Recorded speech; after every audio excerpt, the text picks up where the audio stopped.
So today I want to cover one of my favorite submissions, being the Eziekiel. And we're going to start with Eziekiel from the mount position. So the first thing you got to do is have a proper control from the mount position. And if you look in the other courses, there's a lot of material on how to control the mount. So we're not going in detail on how to control the mount. We're going to start right away with the setup for the Eziekiel. So Stu, if you want to lay down. Yeah. So most likely you'll have a preference for setting it up with your left or with your right hand. So I like to do the Eziekiel with my left hand, and I like to control with the right hand. So I'm going to start with my control here. I have my arm around his head and I want to grab his shoulder and already steer a little bit with my shoulder on his face. And my head, I'm going to use the back of my head to push against his head.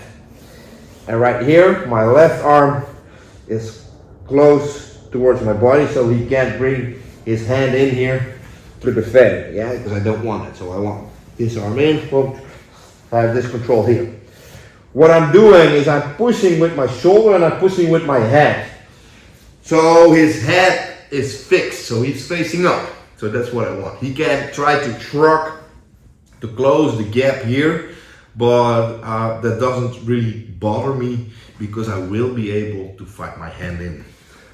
So if I'm here, what I'm gonna do is I'm gonna grab with 4 fingers in my sleeve. Now I'm gonna bring my hand in like this. So a lot of people like to bring the fist in, but that doesn't work. I'm gonna bring my fingers in, and as you can see, I move my head out of the way, up, so his neck opens up. I bring my hand in, and I place it on the side of his neck. And right now, I'm just gonna push my fist in, and lift my elbow, and go for the Eziekiel. So traditionally, you are here controlling, bringing your fist in and trying to go over his neck, over his throat actually. But there's a lot of resistance there, right? So what I want to do is I want to place my fist right here. So if you turn a little bit.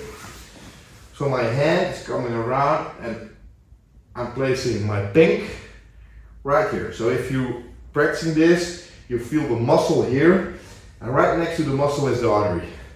And that's where I want to place my pink. So my wrist is bent when I place it. And when I'm gonna apply the leverage, it's gonna straighten and gonna be a lot of pressure on the artery. So let's do it one more time. I'm right here, controlling, pushing. Yeah, so there, I don't know if you can see that, but I'm really applying pressure with the head. Yeah, actually I want to do that from a lot of positions, so really use your head, so not just stay here, but push with the head. Try to turn your head. No way, no way. Grab, loosen up my hand, bring it in, a little bit of space, boom. As you can see, the wrist is bent. I want to keep my head here, but for demonstration purposes, I'll open up. So this is what I'm going to do, and now I'm just pushing a little bit with the shoulder and applying the pressure. That's the perfect Eziekiel. So your shoulder plays a big part in keeping the pressure here, and right here is just your fist. Right there. And like I said, traditional Eziekiels are more like this, but this is very hard to get in a sparring situation. So I really like to go here, because you can't really cross the throat. That's very hard. And it doesn't really matter in which position I am. I apply the Eziekiel from mainly 2 positions, being the mount and being the half guard. So I'll show you guys how I'll do it from half guard as well. So let's go over the Eziekiel from the half guard position. Again, I need a good control. I'm not going into the control per se of the half guard, just a little bit, because I want to be in the grab position. So I want to position my belly button on his belly button, have a cross-face grip here. Again, control the shoulder, push with my shoulder, and have my knee connected.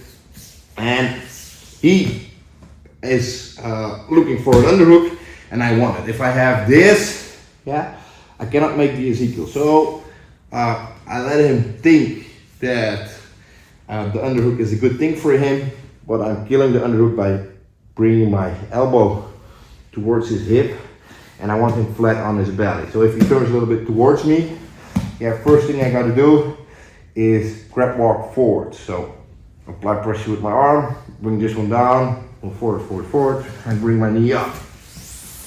Put it on your side a little bit.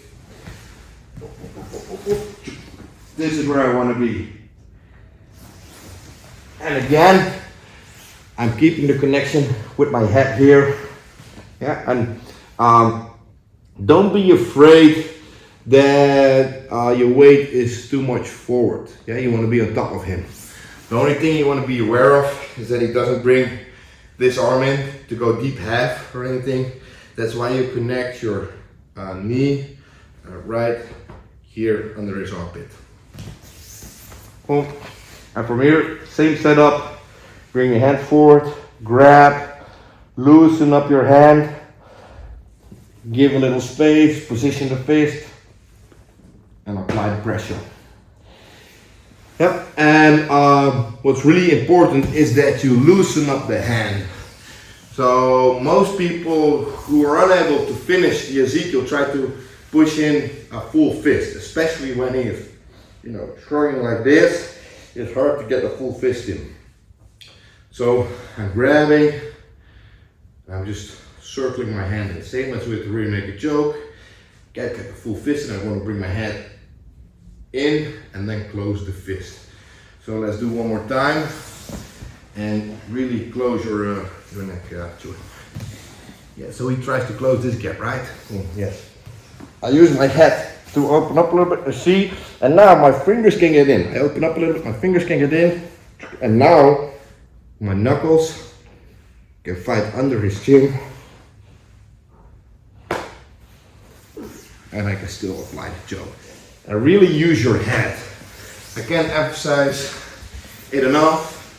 Your head is really important in keeping his head in the perfect position.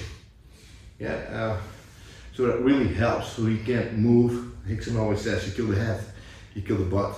So that basically stops him from moving and sets him up perfectly to apply the Eziekiel from there. So good luck with that.